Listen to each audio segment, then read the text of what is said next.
Hello, everyone. Please, if you can hear me, just kindly chat on the platform. Kindly send a message on the platform. Let me see your chat. If you can hear me clearly, please. Hello, everyone. Let's just put a chat there.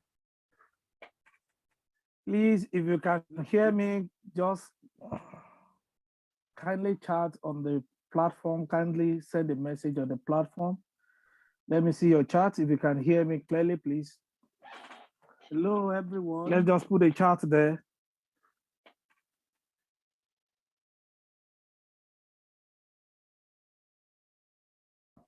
Thank you. Thank you.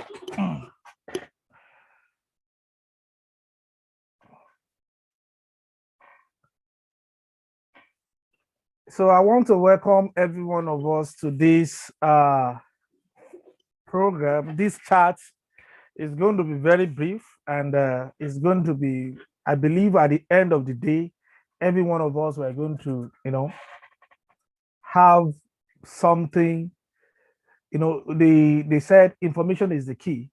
If you are not informed, you can never be transformed. So that is one of the things on this platform as a researcher.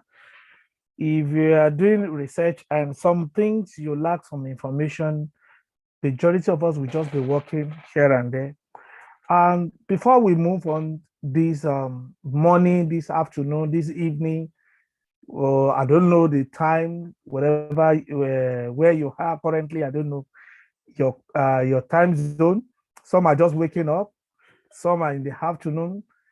We here in the UK, we're in the evening, and in Nigeria, we're in the evening. So I quickly want us to introduce ourselves. I want us to make it on the platform, or do you want us? Should I be calling the names one after the other? Which one do you prefer? I think we should use the one on the platform, on the chat.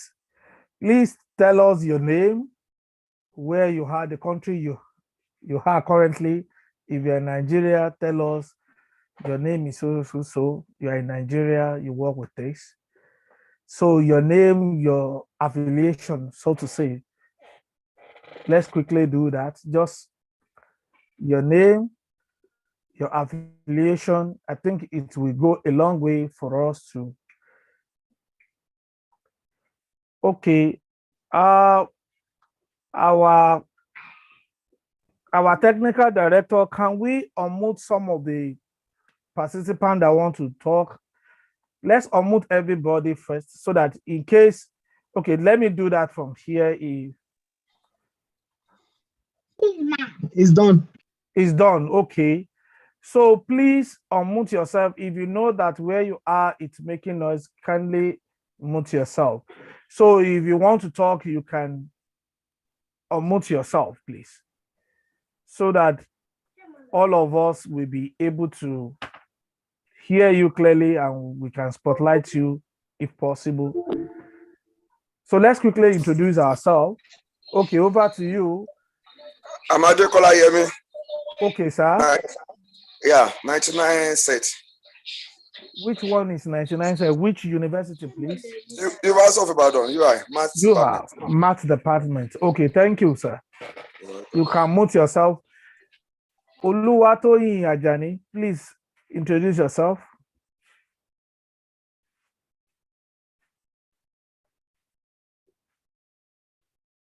You can unmute yourself, sir.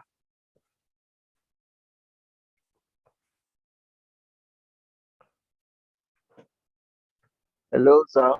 Okay, sir. We can hear you. You can hold your camera in case if you can hold your camera.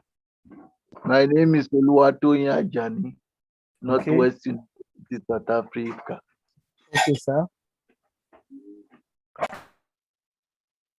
Thank you, sir. Latif. Okay, Ademola Odeshola, over to you. You can unmute yourself.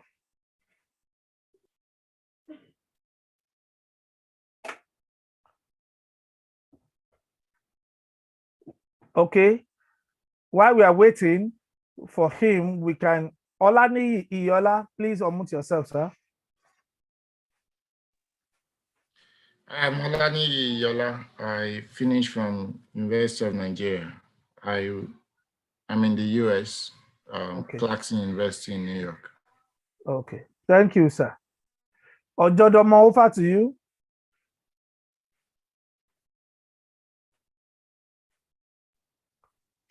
Okay, yeah, thank you so much, Dr. Okay, and well, I'll say good morning to everyone. Good morning. Yeah, it is 3 a.m. here in Japan. So Wow. I am Ojodomo Achadu. My first degree, University of Jos. I'm currently at Shizuoka University in Okay. Japan. Thank you so much. Nice to meet you here. Oh, you're welcome, sir. Adedapo Awolayo, over to you, sir. Hello everyone.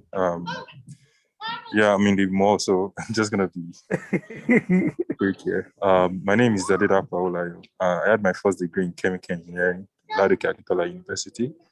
Currently in Canada, University of Calgary. So that's where I Okay. am. Thank you. You're welcome.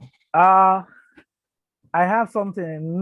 Knight Templar. I don't know the name. Knight Templar. That's what the name, the Zoom name now. Over to you. You can unmute yourself. Knight Templar. Okay. Let me move to another person. Rome Keys. Please unmute yourself. Good afternoon, everybody. Good afternoon. Yeah, my name is Ronke Adejumo. Okay. I finished from University of Ibadan, Agricultural Economics. I currently reside in the US. Okay. Thank you. You're welcome. Raji iPhone, please. That is the name I can see. But anyway, I will still, as we are going on, I will continue to advise every one of us to rename ourselves. Please just give us your rename so that you can change, you can rename yourself on Zoom so that it will be easy for us. Even if you have questions, we'll be able to ask. Over to you, sir. Yeah, good day. Thank you. My name is Udutayo Raji Rufai. I'm presently in US. Okay. Your degree? Yes, my degree, mathematics and physics. Okay. Okay. Yeah. Thank you. Thank you. Okay. Okay. Samson Oyeyinka. Good evening, everyone. You're welcome. I am Samson Adioyoyinka. Okay. A graduate of Ladoke Akintola University of Technology, Nigeria. Okay. I hold a PhD in food science and technology. I'm currently in South Africa, University of Johannesburg.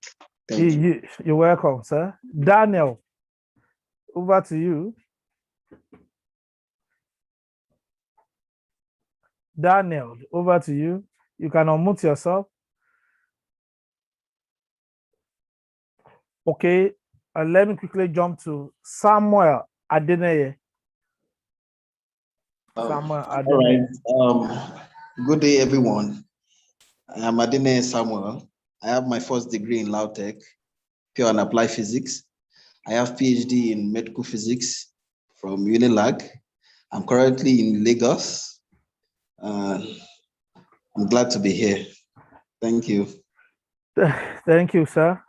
Yeah. Dr. Oluwaseun, can you please unmute yourself?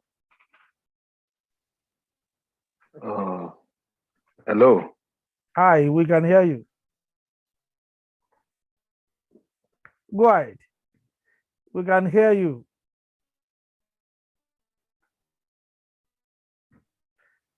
Okay. I think the network is not friendly over there. I'm Dr. Oluwaseun from Ladoke Akintola University of Tech presently. Okay. I graduated. Hello.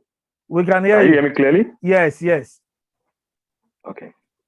Okay, I'm Dr. Oluwaseun Adedoku Okay. from Ladoke Akintola University of Technology, Ogbomoso, from the Department of Pure Applied Physics.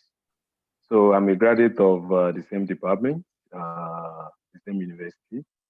I'm presently a senior lecturer at that department. Oh, Thank you you're very welcome. much. I'm very happy to be here. You're welcome. So, Odeshola Ayobami, over to you.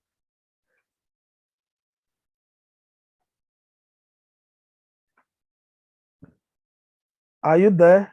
You can unmute yourself. Okay. While we're waiting, Fadekabi Osaye. Over to you, ma. Hello, everyone. Good afternoon. My name is Fadekemi Osai, and my first degree was at FUTA, and I studied industrial maths. I also hold a PhD in mathematics from University of Johannesburg in South Africa. So I'm presently an assistant professor in the US at Alabama State University. You're welcome, ma. Adewumi Oyeyinka, over to you, ma. Good day, everyone. My name is Adeomi Oyinka, a graduate of Food Science and Technology from Lado Capital University, Nigeria. I'm currently in South Africa with the University of KwaZulu-Natal. Thank you. You're welcome, ma. Akintolu Murakio, over to you, sir.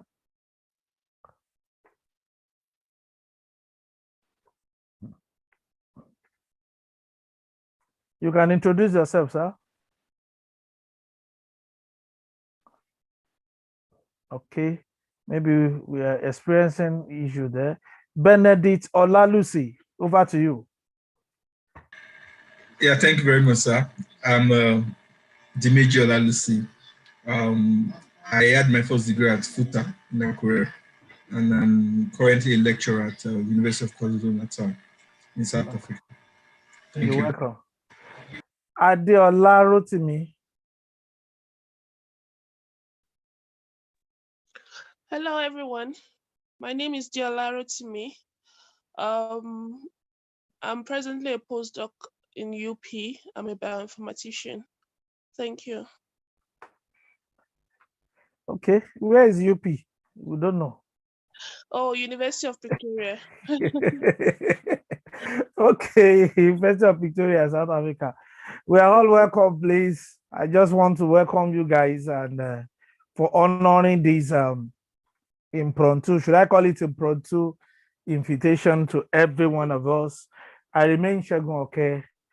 I'm also a graduate of University of Ibadan and University of Lado Kiakitola University of Technology, and currently I'm a postdoc based in the UK. So we'll know more of ourselves as time goes on.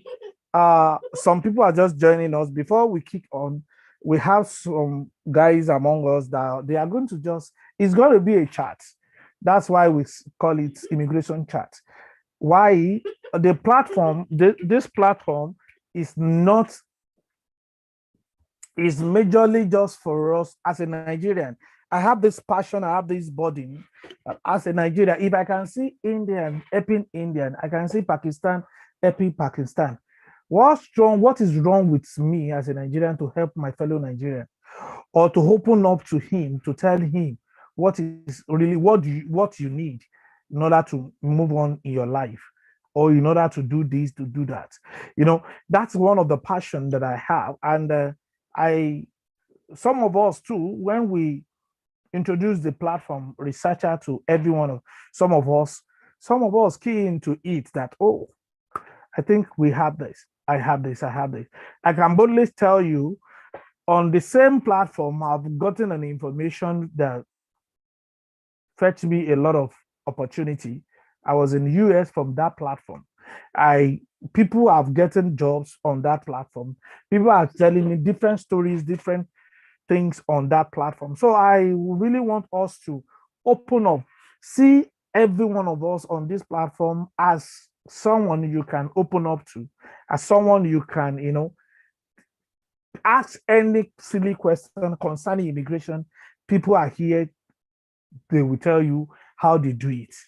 For example, we have people from UK, we have people from US, we have people from Australia, we have people that have idea of in Canada, we have people that they pass through it. So it is better when you see people that pass through a particular path or route legitimately, and they are guiding you. Then I believe we can, from then we will know more as time goes on. So without wasting too much of our time, today I have in the house, let me start from the issue of UK.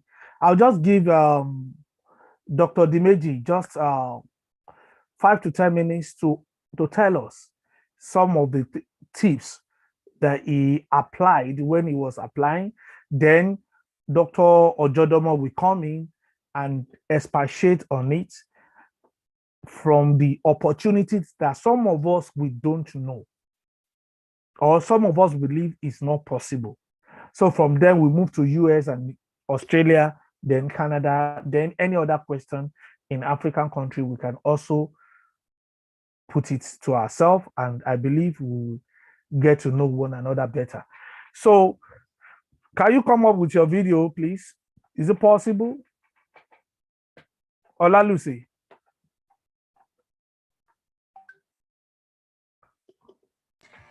Hello, Doc. Yeah. Can you come up with your video, please? Is it possible? Unfortunately, it's not possible at this moment. Okay, go ahead. Okay, go ahead. Oh, okay. Hello, everyone. Thank you for this opportunity. I don't know. I don't have a structured format of how to go about this. I'm just going to talk as it comes. So,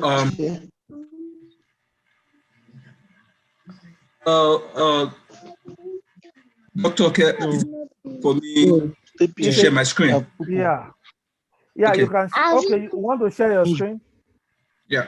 Oh, okay. Dr. Sheyi. Why? Daddy. Oh,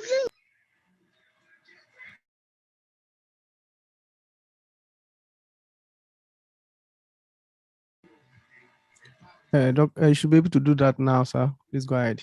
Okay, all right. So, okay. So, for the UK, it's called the Global Talent Visa. And basically it's for people in the field of science, engineering, medicine, social sciences, or the humanities. So for me, I'm in engineering. So there are 2 stages to it. The first stage is you have to get endorsed. And the second stage is you apply for the visa after you already got endorsed. So the endorsement is like the most critical part of it. It's the most difficult part of it.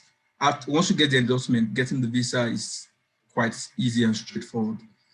So, and the interesting part of it is that when you have the visa, you are going to be given up to 5 years visa. So you can also decide to. It doesn't mean you have to take the full 5 years. You can decide to take 1 year, second year, and renew it until it's 5 years. But you can get 5 years at a stretch. You can also renew the 5 years again and get another 5 years if you want. But the interesting part of it is once you're on the visa, you can apply for settlement after 3 years on the visa. So rather than getting 5 years on the visa, after 3 years, you can just go ahead and apply for settlement. And after a year on settlement, you can apply for citizenship. So, but the critical part is getting the endorsement. And this is how it goes. There are different routes to getting the endorsement. The first one is having a research position, an academic or research position. That's in the UK, like a senior research position. Then you can apply for it straight away. And the other one is having an individual fellowship that is recognized. There are specific fellowship that is recognized. If you click on this list or this portion, you can get to see the list of the fellowship that are recognized. But the most common one for someone who has no direct link, who doesn't have an academic position in the UK, or who doesn't have anything, or who just want to move, and who is in academics, is the peer review, which is the fourth one. So this is more like you submitting all your credentials or your profile to an independent person to assess your document and endorse you either as an exceptional talent or as an exceptional promise talent. So there are two parts to it. So once you can get endorsed as an exceptional talent or as an exceptional promise. So exceptional promise is someone who is, let me just say, an early career researcher. An exceptional talent is someone who is a leader in the field already.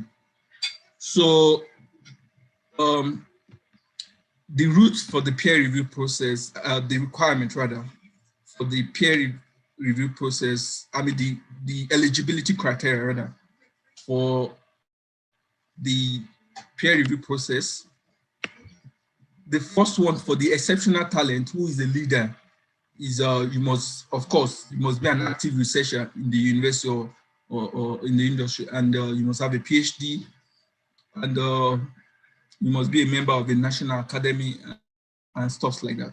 But for the exceptional promise, also you must be an active researcher. You must have a PhD, and you must be at an early stage in your career.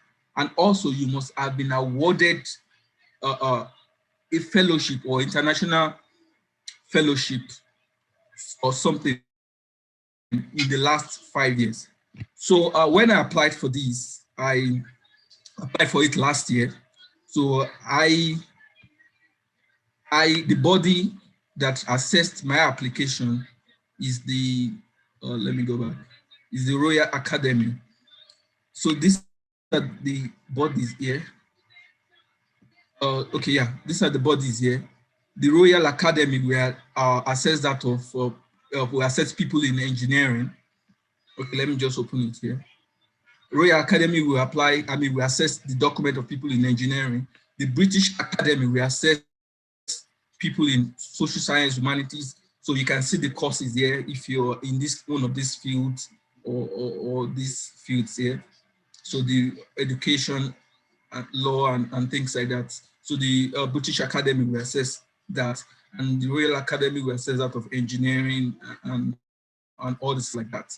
So once you apply to them and you meet one, okay, when I applied last year, I applied under the Royal Academy of Engineering. So the important thing was how I met this criteria is that, okay, one, I had a PhD, which is the first requirement, and I'm actively working in academia. And the other thing also was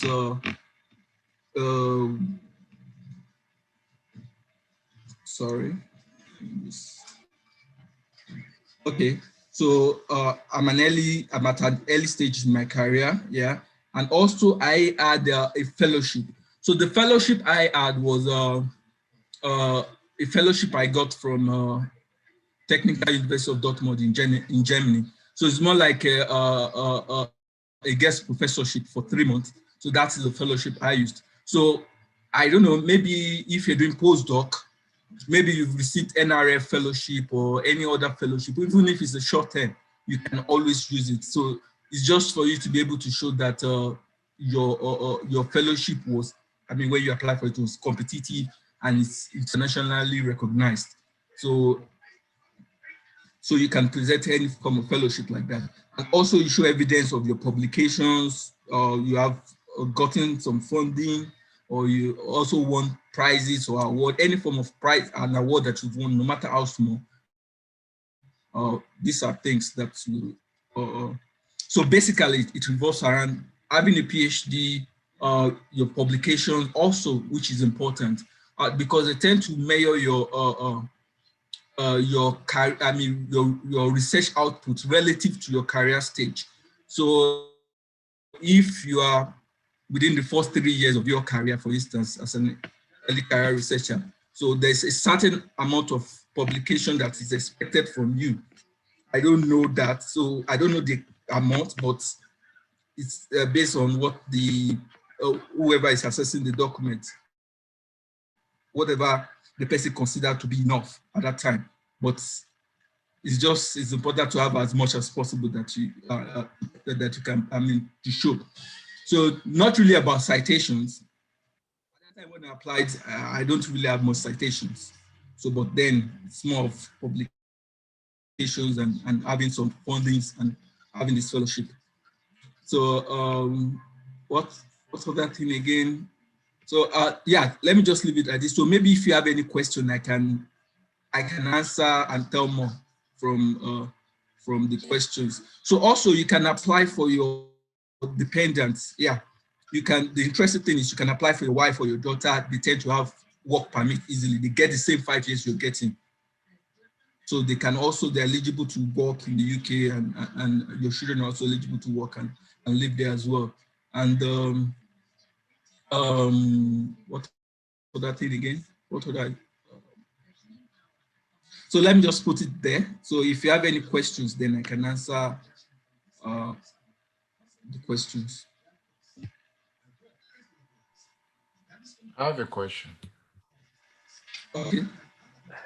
So what is the process itself? You explain everything we have to do. What's the process? How long does it take for the first and the second phase? Okay, for the first phase, it depends on the body. For instance, I said the body is going to assess that of engineering is the Royal Academy of Engineering. For them, it takes 8 weeks. That is standard. It's on the website. So once you Google the website, the Royal Academy, they list the procedure there and they tell you it takes 8 weeks. So you tend to get it within 8 weeks. I got mine, I think, within 3 weeks. You got the endorsement within 3 weeks. So then the visa itself, depending, you're going to apply from wherever you are. Your country, so it depends on the volume of application they have there. But that can also take maybe 2-3 weeks, depending on the application that they have there. So, yeah. Then I don't know much about that of the one you apply through the British Academy, which is for the humanities, and I don't know how long that takes. But I'm sure that can also be, you can easily get that on their website as well. So, yeah, procedure. The procedure for the endorsement is it's just you go to the website, what's it called, the UK website where you normally apply for visa. So let me see if you can. It's just the normal. If you're applying for maybe UK visa, it's also on the website there. So that's where you apply directly to the UK website for the endorsement. So they are the one that will send your application to whichever body that is going to assess. You are not going to apply directly to the body. You just apply directly to the UK website. All the information, they will ask you for the information about the award, about the fellowship, about things like that. So once you apply on their website, you won't be able to upload document there. But once they receive your application and they will send you an email directly to email them your supporting documents. So, but the supporting documents, yeah, one thing I forgot to mention as well is you also need a recommendation letter, which is very important. You need it from someone, an eminent person who is resident in the UK, who is based in the UK. So, and this person has to be internationally recognized. So it can be a professor or an associate professor or someone that knows someone that knows someone or someone you work with. I can easily write a recommendation letter, just a letter of support that, okay, I can talk more about your skills, why you are an exceptional talent, something like that. Yeah. Okay, thank you so much, Dr. Dimeji. Dr. Iola, are you there? I hope your question. You said what, sir? I have a follow-up question. Okay, before your follow-up question, somebody is already raising the hand. I will come back to you. Okay. Dr. Ojodomo, is it a contribution or question? No, it's just a question directly. I mean, probably he can share some perspectives on what I'm about to ask. Okay, go ahead. So thank you so much for the talk. And my question is, yeah, just like you said, the Global Talent Visa has a 5 years validity, maximum of 5 years, within which you can choose to apply for 1 year or 2 years or 3 years. Within you choose from between 1 to 5 years. So same thing, also your dependent can also get a same validity. Now, my question is, can you apply for a less duration for your dependents? Like you are applying for 3 years and you apply for maybe 1 or 2 years for your dependents. I think so. Okay. Yes, exactly. If you get 5 years, if you apply for 3 years, you can decide to apply for 1 year or 2 years for your dependent based on the funds that you have at that time. But the thing is, you can't apply for more than 3 years for your dependent if you are on 3 years. So that's just that 3 years makes your limit. Yeah. Okay. Okay. Thank you. Dr. Samson, before I come back to Dr. Iola, Dr. Samson, over to you. Thank you very much, sir. I'm very grateful for this privilege. Thank you very much for the presentation, sir. Just a follow-up question still on the global talent.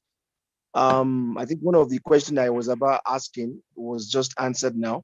The next thing I was going to ask is, during visa application, just after the endorsement, during visa application, can you give us some tips with regards to fund requirements?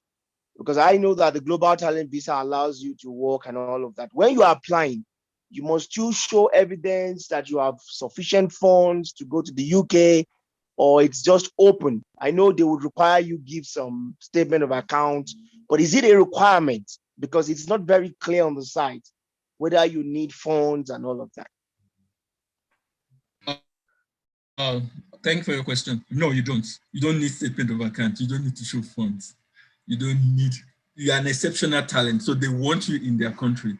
So once you click on the application and you submitted your application for the visa, it will tell you the document requirements. Only the document you're supposed to put. And I think that's just your application form and the test, medical test that sometimes that is required. You don't need to show proof of fund, or it's only if you just feel like I have money in my account, let me just put it there. So, okay, sorry I caught you in. Because the reason I'm asking is, I've got somebody who is doing the same process, and then while the wife was filling, there was a section where they said that the wife must show evidence from the principal applicant that he's able to fund her while she's in the UK. So I just want clarity. That's why I raised the question. So you mean she's applying as dependent? As dependent, yes. Under someone that got the global talent, yes. Okay. Yeah, I'm not sure of that. I think that's just a standard procedure. So since the person, I think it's just a standard dependent application. So if the person is applying under someone, so I think they would expect that the person will be able to support. The principal applicant be able to support the dependent as well. But I think sorry to cut you guys. I think I can come in from there. I could remember from my own experience that when I was applying, my wife got a job, and when we are applying and they ask for evidence, we have to upload her COS, certificate of sponsorship. But in the case of the global talent, I don't really have much information. Maybe Ojodomo can share more light. Ojodomo, I saw your hand before I call. Are you there? Okay. Yeah, I'm here. Thank you, Doctor. Okay, yeah. Just to answer briefly the question with respect to showing some financial statements, I think but from my own experience, because I'm also going through the same process of applying for the Global Talent Visa and all that, and also with a couple of friends who also have recently acquired their visa, the Global Talent Visa.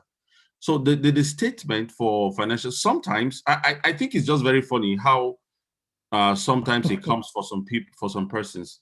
So I think if you put that you are like going together, because there's a section whereby you have to answer if you're already there, they are coming to join you, or if you're going together, or if they are coming on, if you're going separately and these things. So I think your options, the options that you choose will actually determine the kind of document they also require. But actually, the fact for the Global Talent is most of these questions are just generic questions. They are mostly optional. They don't actually impede the decision-making process for the Global Talent, as long as the main applicant already has actually scaled through in ascertaining the Global Talent visa or already got the endorsements. So yeah. Okay. Let me quickly go back. Dr. Yola, are you still there? Yes. Okay, your question, or has it been answered? Oh no. Okay, your follow-up. So I wanted to ask about does this couple of things, does it involve application fee? You did not talk about whether you have to pay some fee to apply. Of course. Also, do you need any proof of employment or anything to show, though you have a PhD, do you need any proof of employment? And in general, maybe this can be thrown to everybody. What are the opportunities in the UK for people who have degree outside or basically from Africa? Okay. Okay, let me come in. Let me start with the first question. Sorry, I think I forgot the first question again. Can you just... Does it involve application fee? Okay, yes, it does. The endorsement, I'm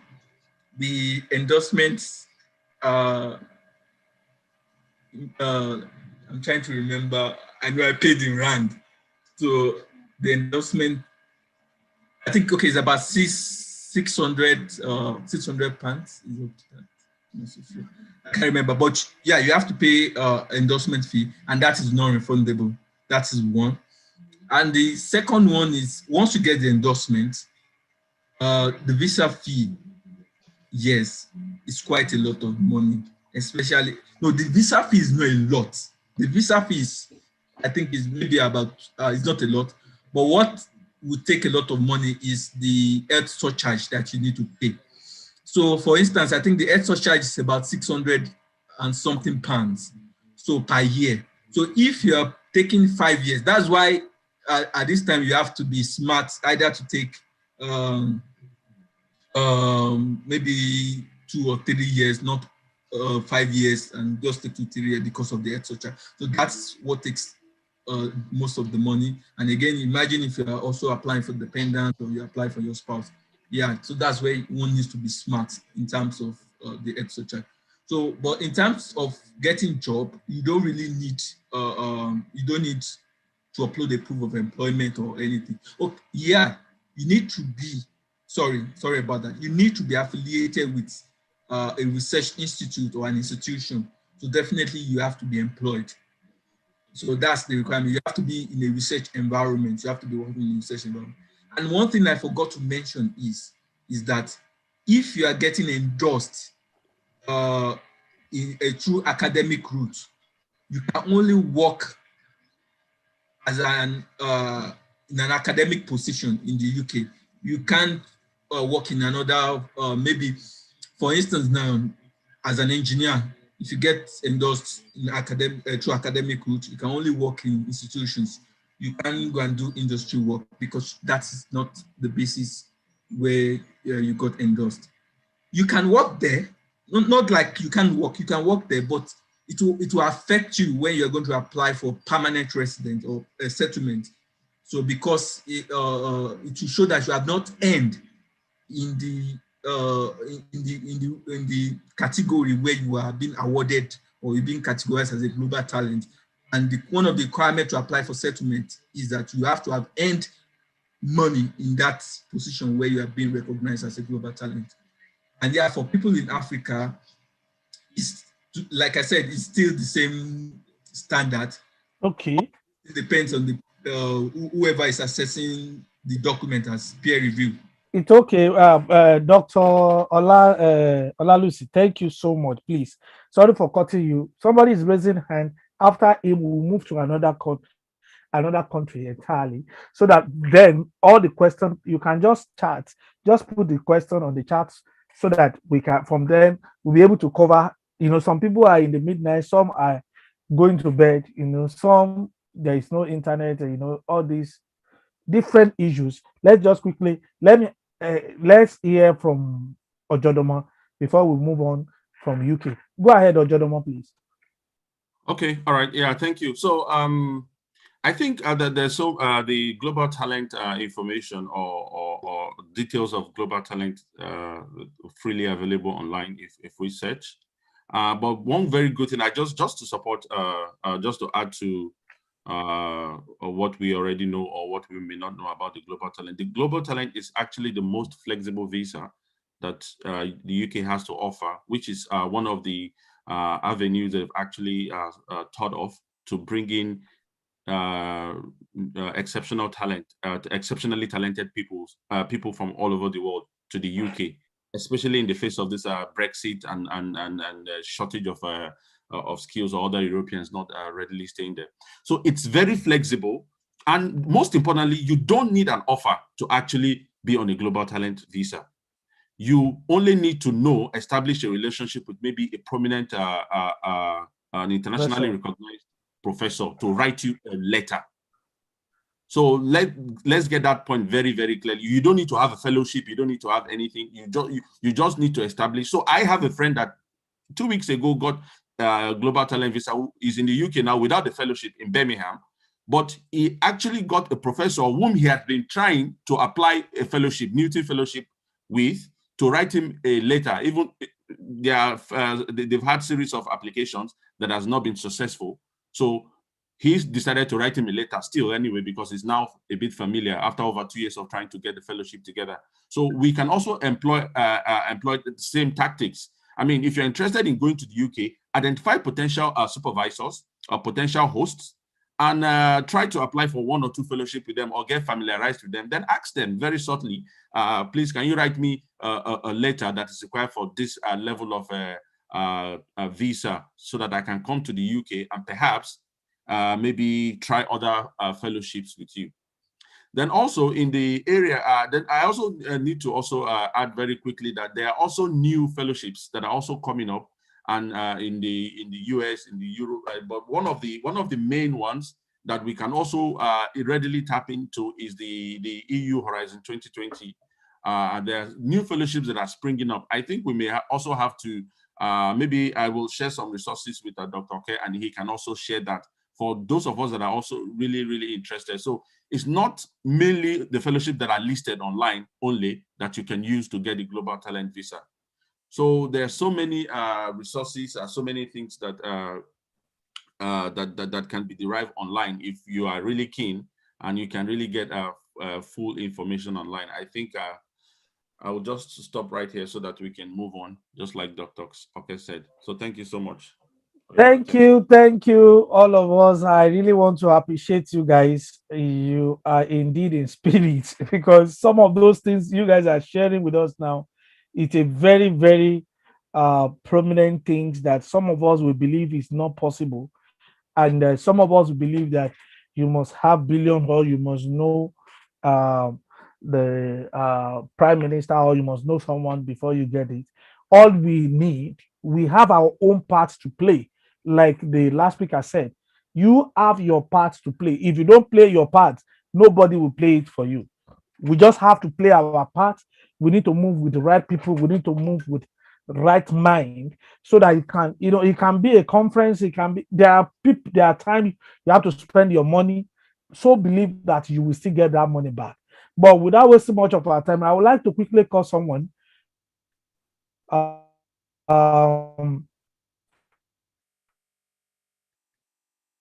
to share with us, let me put it that way, because he actually applied for US from South Africa to US. So from there, he is also a researcher. He has introduced himself the other time. He's also a researcher. He worked with currently with NASA in US. Do we have Dr. Raji? Are you still in the house, please? I'm here. Okay, go ahead. Over to you, sir. Yeah, thank you for giving me this opportunity. Sorry, I just want to make it informal, just to talk about my experience, because I don't have my laptop with me because it's busy doing I'm running some program on it, so I'm just using my phone. So my experience on immigration process, like I said, I finished my first degree in Lagos State University. That's I did mathematics and master's in Nigeria, and I did my PhD in South Africa. After my PhD, I got a job in South Africa at CSIR, which is one of the best, at least, in research industry in South Africa. But later I left that place to Canada for a lesser opportunity in Canada. So when I got to Canada, it was another experience entirely. Because in Canada, the opportunity, I don't know. I'm just saying to myself, because I don't know, anybody can go there and find a good opportunity and find that, fine. But as a researcher or someone with a PhD, the opportunity is limited. Like someone asks a question just now, that's a fundamental question, that what is the opportunity of getting at least getting jobs? Because if you are migrating or moving to another places, the first thing in your mind must be how quick you can settle down and get a job. From my experience in Canada, I realized that for you, at least, let me start from the number of the university in Canada. At least the number of the university in Canada is not up to 100, including the colleges. So then to get most of and then they use the university as also a research institute. So they have lesser research institutes. So someone with PhD, you'll be aiming to maybe work in a university or work in a research institute. That's the basic things before going to the industry. And also going to the industry with a PhD in Canada, they will look at you that you are overqualified. So that one now prompted me to look back. I went back to South Africa. Then when I got to South Africa, along the line, I met a friend who told me that, oh, there's an opportunity. Like there's what you call EB1, employment-based visa in US. There's EB1 and EB2. Employment-based visa 1 and employment-based visa 2. Employment-based visa 1, EB1, that one is open. It's not only for a researcher only. If you are, let me just say you are on top of your job or your area of anything you are doing, even if you are a soccer player or you are doing modeling, anything you are doing. So if you are in top, so you can apply for it. But the basic things that you must have at least a merit award to show that you merit the exceptional visa. Then there's another one which is called EB2. That one is this. I mean, the criteria is similar, but there's still some at least waiver. They do waiver. They can waive some job opportunity for you.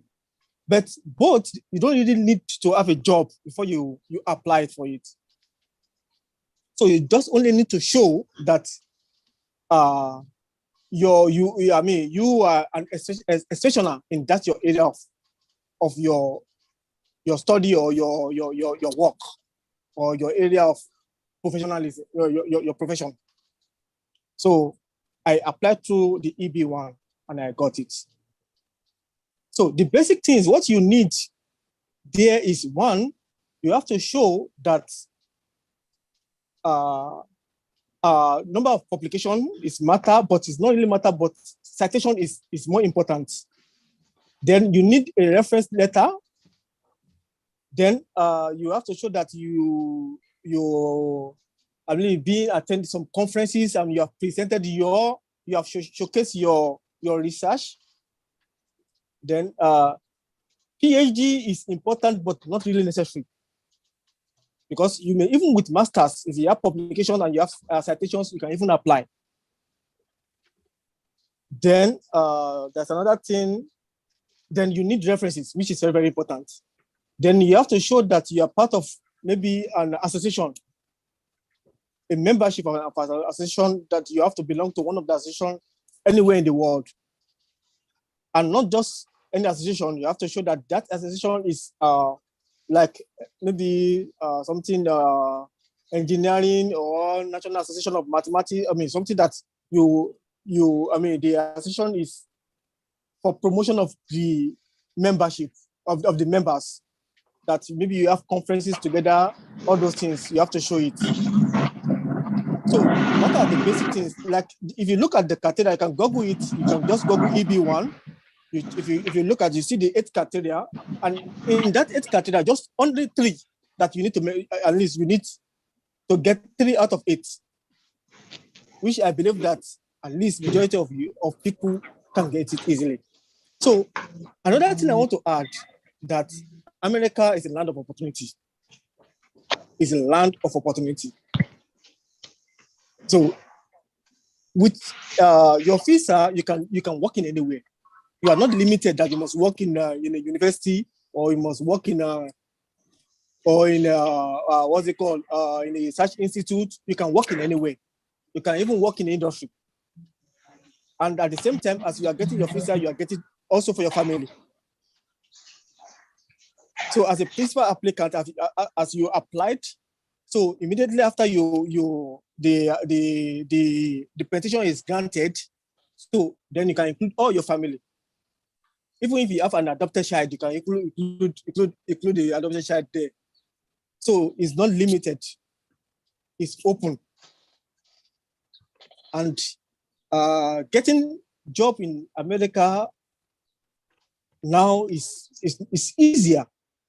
You can easily get a job in college compared to Canada. I'm just trying to look, so compare the two, compared to Canada.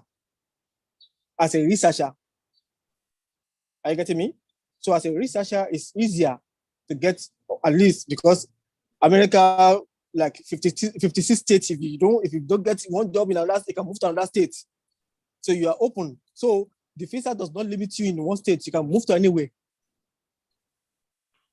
Okay, Dr. Rufai, thank you so much for your testimony and for your experience that you've shared with us. But before we continue, somebody raised up their hand. Adiola Rotimi, can you unmute yourself? Yeah, please, I have a question for Dr. Raji. Please, is there a link to the EB1 or EB2, just like for the global talent? Maybe if there is a link, if you can share. Yes, with us. there is. Maybe after this thing, before let me see. We will share the link. We will share it. We will share it. The link. Thank you very much. Okay. Okay. Dr. Ladi is sharing the link already on the chat. So, Dr. Ladi, do you have 1 or 2 things to say?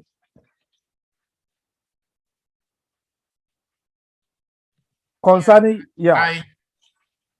I support what Dr. Raji said. I got to know that we are lacking in these opportunities.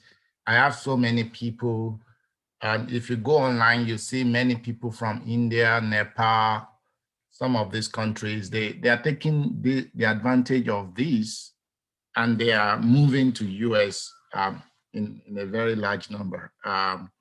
if you want to apply for EB2, so they are testing exceptional ability, and you need to have meet 3 criteria. The proposed endeavor has both substantial merit and national importance. You are well positioned to advance the proposed endeavor. It will be beneficial to the United States to waive the requirement of a job offer and thus the labor certification. So if you can prove those 3 things, which is why sometimes you need to involve lawyers, because they need to make the argument very, very strong. You can be denied just because you did not back up the argument and with substantial documentations. And the good thing also about this is that it's once you get it, the entire of your family automatically get it. So when you are filing, you need to put all the information. It doesn't have to be your biological children. If you have cousins or nephew, you just, as long as you list them under as the dependent, they automatically get this approval. Once you have the approval, so it's in 2 stages. The first stage is called I-140, where you apply for the, to qualify for the green card, which is the main thing, just like the first stage of Global Talent. The second stage, which is I-145, that will involve, okay, you now have you have been approved. They need to check the background, your criminal record, they need to do the medical thing. And that's just the basic thing they do in stage 2. So it also depends on the time, on the centers where your application is being sent to. Mine took a year for the first stage and a year for the second stage. Yeah, and you also do not need PhD. When I applied, I was a PhD student in the US though, but you do not need PhD. If you have PhD, the more things you have, the more substantial your case is, and the quicker and the faster it could be. You need citations. They consider citation more. You could have just 3 or 4 papers if your paper is being cited, because that shows you are already qualified, cancel one of the criteria, right? Your work is of global importance, and you are working, you are reviewing for journals, you are very active. So yeah, basically I think many people, since I got to know in 2016, I've introduced it to so many people, Nigerians, many of them have gotten it, and it gives you very quick opportunity. Like Dr. Raji said, you have so much opportunities in the US. Even in my area alone, you can count about 6 universities and colleges just in a little community. So, so much opportunities, but people may not know about this. Thanks for the opportunity to discuss this. Thank you so much. I have 2 hands. Ronke Adejumo. Dr. Adejumo, over to you. You can unmute yourself. Okay, thank you, sir. Thank you, Dr. Raji and Dr. Yola. I just have some few questions with the process of the eligibility requirements and all. So my first question is like, if you currently reside in the US, can you apply for the visa? And also, you spoke about lawyers. Do you have some certain network of lawyers you can use, or what are the requirements and how concerning getting a lawyer and everything? And also, I'm sorry, I have 3 questions after. If you are currently on an immigration platform, like you already applied for another immigration platform, is it possible to still apply for the EB1 or EB2 visa?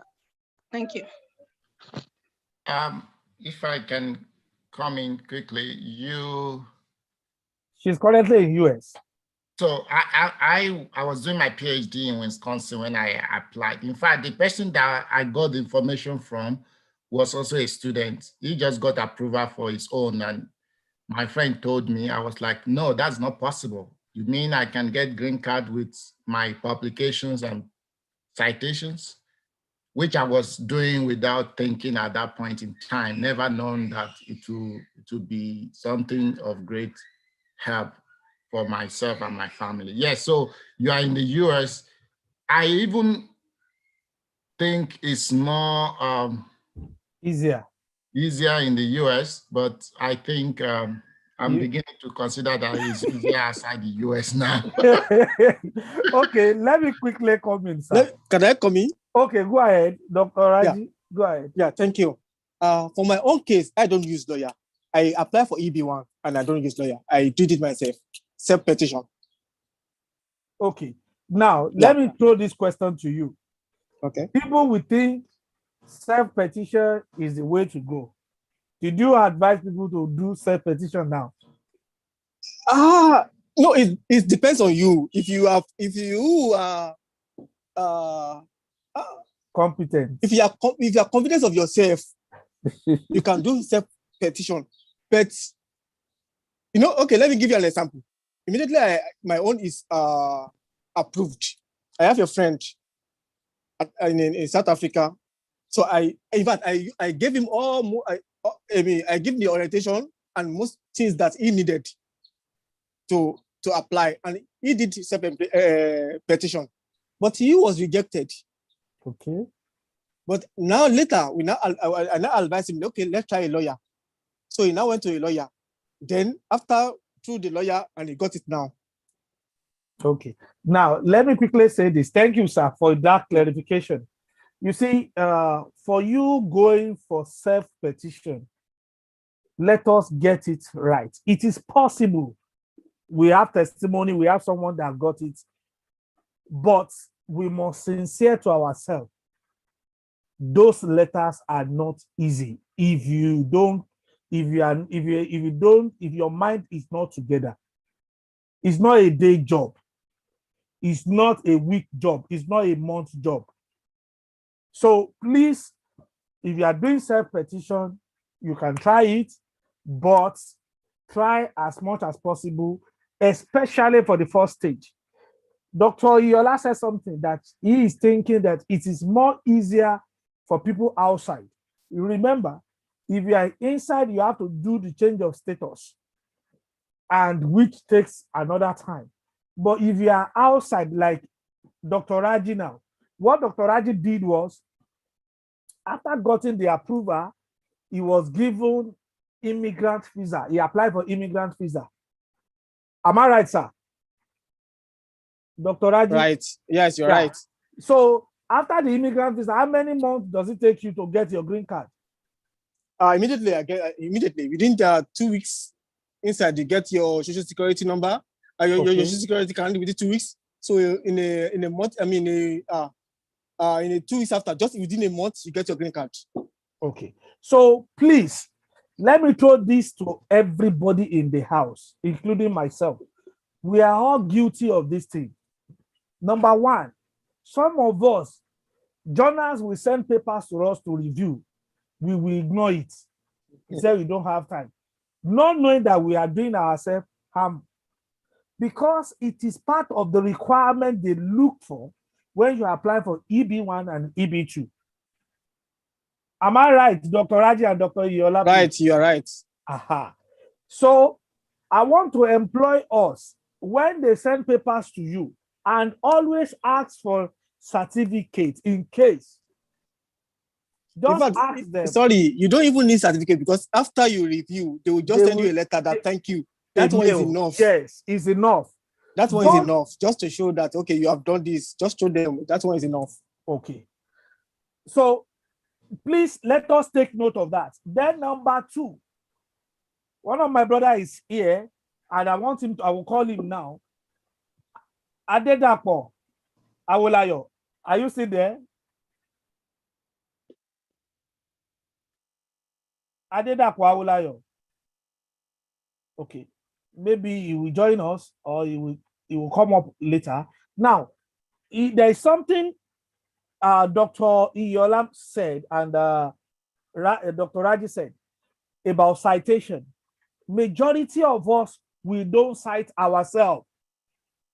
Majority of us, we don't cite each other. We are all guilty of this. We believe you need to cite Oyinbo's paper first before you cite your brother or your sister. You are deceiving yourself. We are not doing ourselves something good. Let us celebrate ourselves. Somebody say, okay, what about if it's not the same thing we are writing? It's a lie. There is always a link. If you're in the same feed, there's always a link. Let us take our time and look for that link and cite your brother or your sisters. It is important. Citation give people green card. Immediately I had it, I key into it, and I begin to work on it. To God be the glory. I got approval. So it is possible. We are not telling you what it is not possible. We are telling you what is possible. Let us, in our thinking this time, if you check Indians and Pakistan, go and look at their citation, go and see their record.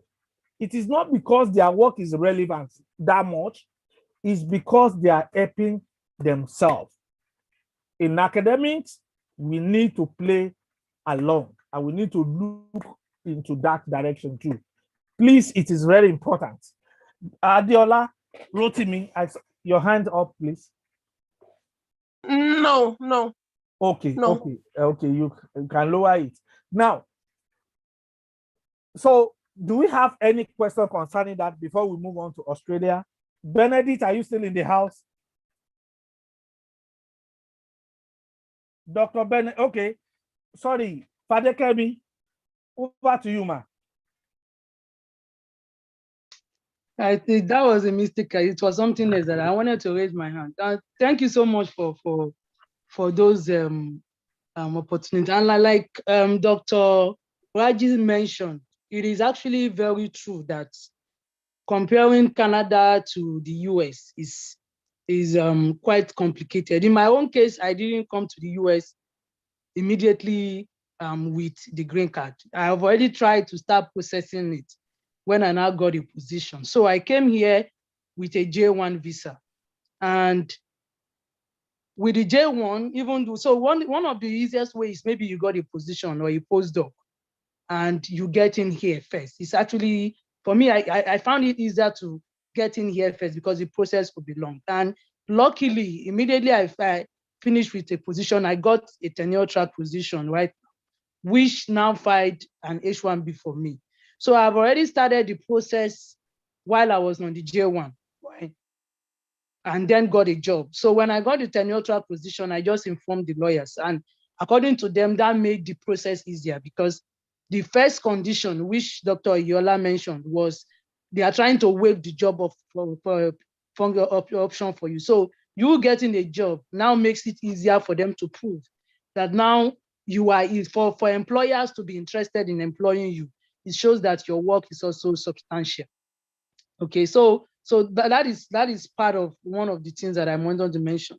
And then secondly, I was discussing with Dr. Oke as well that a lot of times there are some little mistakes that we make, and that can actually count, right? Dr. Yola said they do background check. Background check is so important, especially with America, that they don't joke with little information. So for example, let's say you were coming to the US in 2018 and you've already completed some documents and you've filled in some information. They expect those information to remain like that forever, right? So you cannot say you made a mistake with, say, your date of birth or something as small as maybe your children's date of birth, or let's say you have children, then you just increase. So they look at all those basic information. So in my own case, what I did was the first time I was to travel and I was going to Canada, every information that I supplied, I kept everything in a Dropbox so that every time I want to apply for maybe Canada or Australia or US, I go back to check every detail that I put in there. And I think with Canada right now, what they do is they will even ask for the date of birth of your parents, your siblings, whether they are stepsisters and all of that. So those information are very vital. And if, for example, you make any mistake with it, I remember when I was also coming to the US, at some point I have had to submit my children's birth certificate. And so when I was coming, they asked for their original birth certificate. They had to go and compare it with what I've been uploaded like a year before that time to the new one that I submitted to them. So there have to be truthfulness with whatever information that one supplies to them. And I think the easiest way is to have a specific box where you keep every information, and you can always use that to cross-check, because even when you get your document approved, there will always be some background check. And US is actually a place where there are opportunities. You can, especially when you then have the permanent resident, because the EB2, right, is a permanent resident. You can live in any state, you can decide to work in academics or probably move out of it. So like you, Dr. Yala said, you can always do that and then apply for a change of status and then simply just file I-485. Immediately that is approved. And so that's all I have to say. Thank you so much, ma'am. Dr. Samuel Adene, over to you. You have a question? You raise up. Yes, thank you. Thank you so much for all the presenters. I'm very, very grateful for this, because for us in Nigeria, all these informations are new to, well, let me say to me, I'm really very grateful. So quickly, I have two questions. Now, talking about the EB1 and EB2, what is the application charge for us in Nigeria? And two, how do we find a very good lawyer? Because I know all these things needs a very serious, detailed cross-checking and everything. So where can we find a very reliable lawyer that can put us through in all these applications? Thank you. Okay, for the lawyer issue, sometimes ago I've shared the link on the platform Researcher. If you are not on Researcher group, please just signify so that we can know that you are not there, so that if you are interested, we can add you to the Researcher group. But if you are there, no problem. I will still going to share it. But I will ask Dr. Iyola, if you are on your system, or Dr. Rufai or Dr. Fadekemi, please, you can copy the link of the lawyers. You can help us paste it on the chats room, so that you will see we have the tested and trusted that we've used. So I think we can put them there so that you can, they call them with green, whatever, lawyers. So these are the ones that we've used before, and they have a good record with USCIS. That is US, whatever, they have them. So we will share the link on the chat so that you can copy it, or on our research group. Okay, Dr. Yola has put it on the research, on the charts now. I will still put more information on both UK and US on our platform. So please let us encourage one another. These are the lawyers. If you can read more about their testimonies, you can read more about it. They are not talking about Nigerian lawyer in this case. They are talking about immigration lawyer based in the US. Immigration Can I lawyer. quickly say something, Doctor? Okay, yeah. go ahead. So the EB1 that Dr. Rufai actually filed, in his case, if you self-filed, you probably don't need a lawyer, but it's always better to use a lawyer. And I think if you are outside the country, Dr. Okay, you can probably testify to this. If you are already based in the US, they will probably expect you to pay everything before they finally file it. And I think it's usually around $5,000. So it's quite a lot of money. But if you are outside the country, they have a way of splitting it. So you have to discuss with them and tell them how you want to pay. So in some cases, they will allow you to pay $2,500 at the beginning. And when it gets approved, you can then pay up. So it's actually better it's easier when you are filing it from outside, because when you are inside, they simply assume that you are making the money and you should pay off. So being outside for the lawyer, I think that the lawyers usually collect $5,000. The application fee for I-140 is $700. So yes, that's it. So, but you can also discuss with them, and if you don't even have the 2.5, there is a way you can negotiate with them and they will reduce it. but it's always better to use the lawyers. Yeah, and just to support that quickly, I know the money is not a joke when you are changing it to Naira and you need to go through that. But what they are going to do for you, when I did mine, when they wrote my petition letter, I can't believe they wrote that letter for me. And actually, it was the same information I have. They just use it and dig into it. They can tell me, oh, one of my paper was 0.1% highly cited in the year I publish it.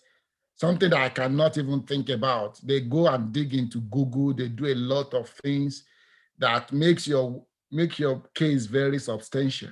I was a PhD. There was no way I could get that money, even being in US.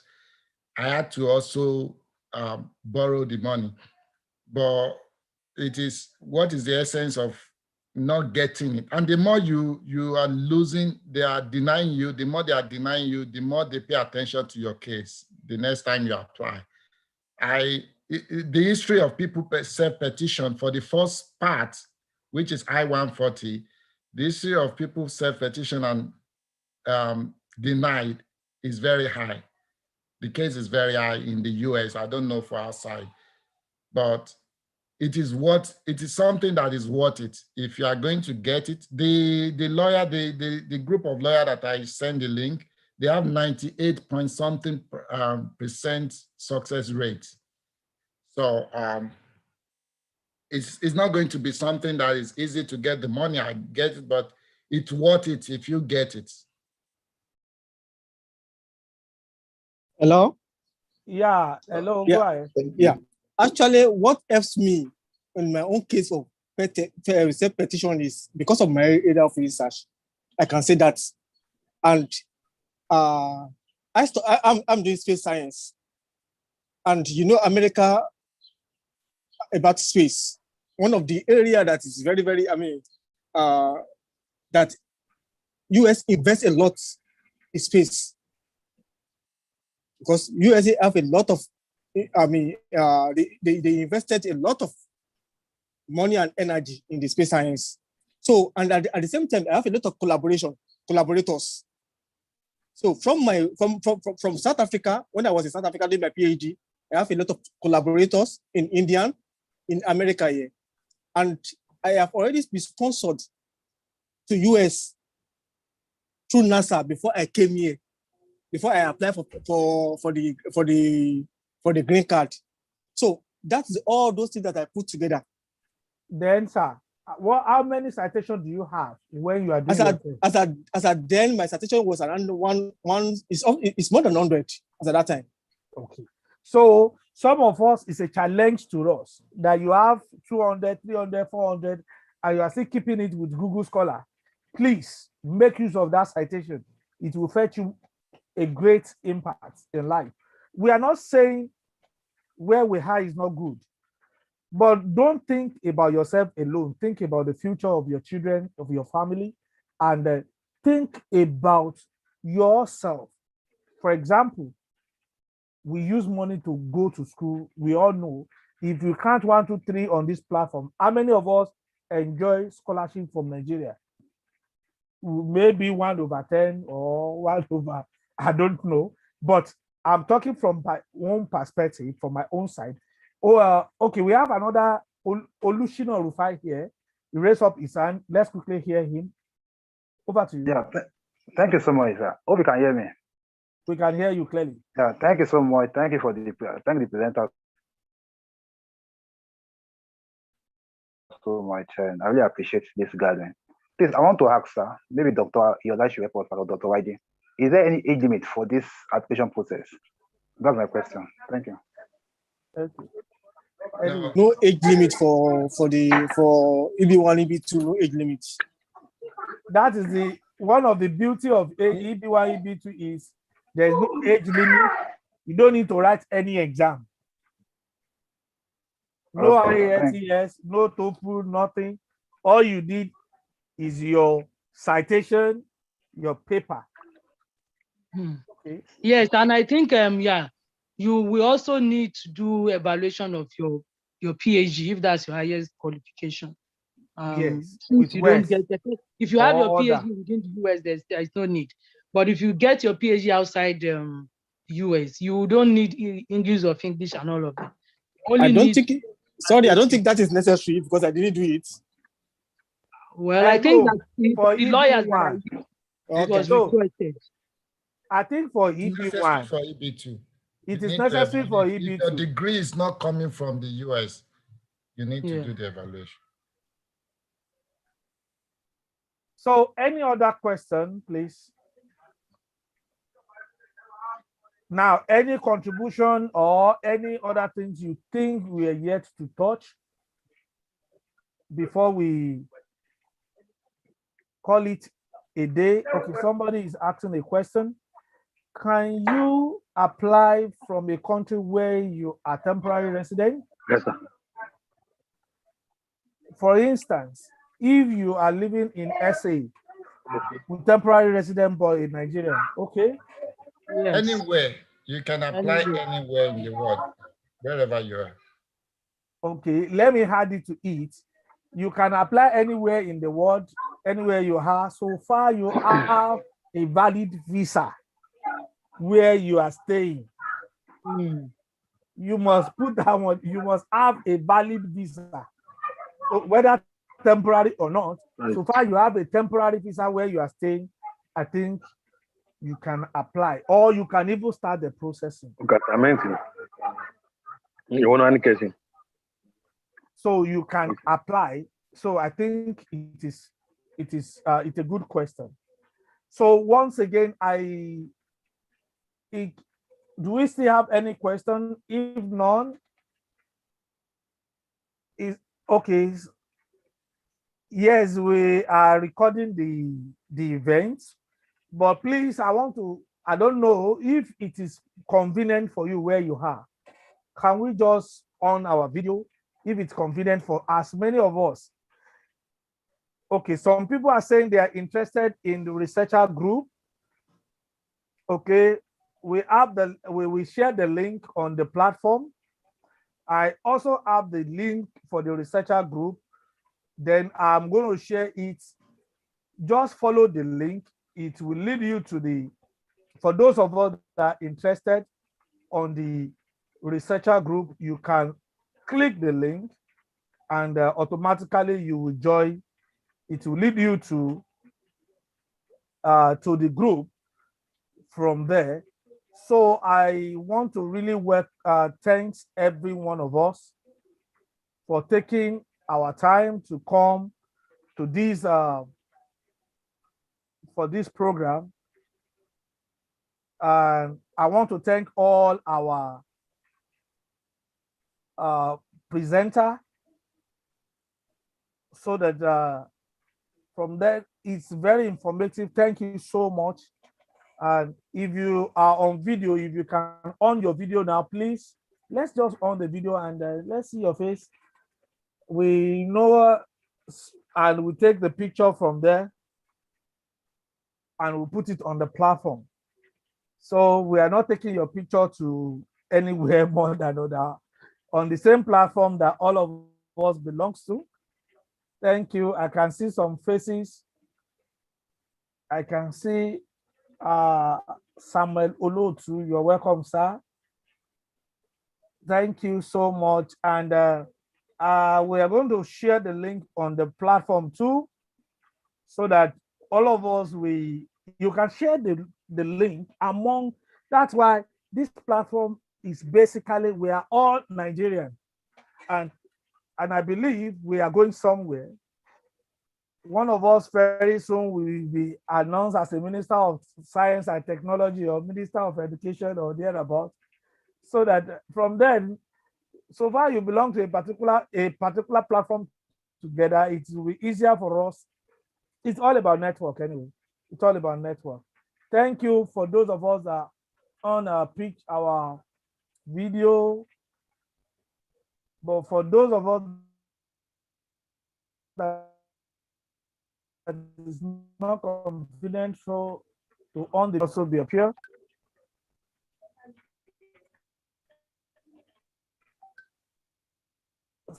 Okay. So for the link, please, I want us, for those of us that are still asking for the link, let's just hold on. I'm going to share the link if you are not in A so that we can have the link. So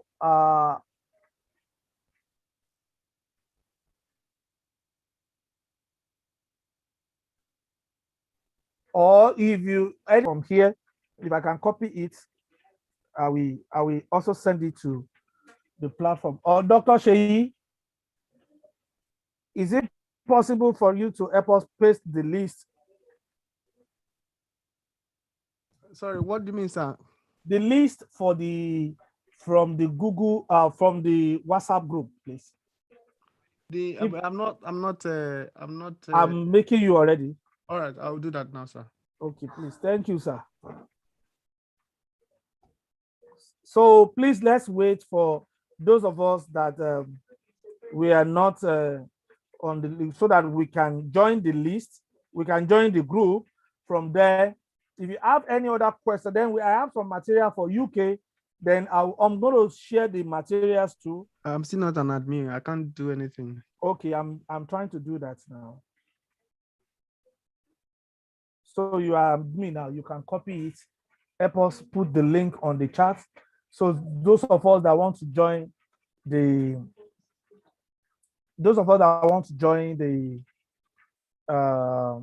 group, we can also join the group. So that is the link. Just click it and get to the group. And I saw my name once again is Shegun. Okay. Thanks everyone for making it a day to come to this. As time goes on, we're still going to organize as many as possible. Today, we are unable to touch Canada and Australia, but we are going to prepare for that too. And in the next edition, and let's inform others. Information is the key. And God will help us. We will see it in better future. And I can see us in greater high as a Nigerian. And thank you for coming. Esheo, Dalu, different languages. You can unmute yourself and greet yourself, please. And people should feel free to Thank reach you out. Thank you you so much. Thank you, sir. Thank you for putting this together. Thank you. Siabonga. Siabonga Kakulu. Thank you. Kakulu. Okay, hold on, bye. Yeah, thank you. Okay, sir.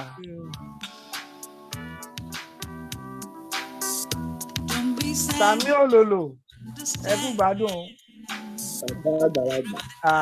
Àwa jẹ́ tù o.